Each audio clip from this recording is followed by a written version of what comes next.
বৈশাখের শেষ মুহূর্তের প্রস্তুতি নিয়ে জানাতে আমাদের সাথে যুক্ত হচ্ছেন জুমাতুল বিদা, যুক্ত হচ্ছেন চারুকলা ইনস্টিটিউশন থেকে। জুমাতুল বিদা, নববর্ষকে বরণে চারুকলা ইনস্টিটিউট, ছায়ানট এবং ঢাকা বিশ্ববিদ্যালয়ের প্রস্তুতি কেমন, পাশাপাশি নিরাপত্তা পরিস্থিতি নিয়ে অবশ্যই জানাবেন।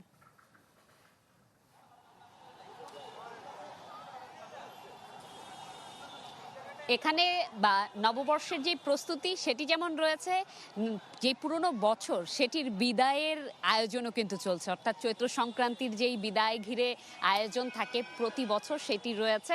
একই সাথে আগামীকাল যেই বৈশাখী শোভাযাত্রা রয়েছে সেটির জন্য প্রস্তুতি, শেষ সময়ের রংতুলির আচরটি সম্পন্ন হচ্ছে।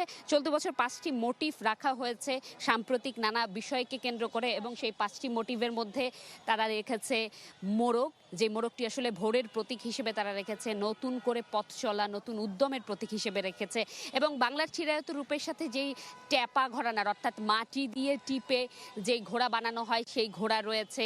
অন্যদিকে শান্তির প্রতীক পায়রা রয়েছে, বিশ্বব্যাপী যুদ্ধ বিগ্রহ এবং মানুষের কল্যাণ কামনার জন্য রয়েছে যেই চিরায়ত কাঠের হাতি সোনারগাঁয়ের, সেটিকেও একটি আদল দেওয়া হয়েছে এই মোটিভের মধ্যে। এবং এই একই সাথে যে বাউলদের উপর হামলা এবং নানা ধরনের অপ্রীতিকর পরিস্থিতির প্রতিবাদে তৈরি করা হচ্ছে দোতারা।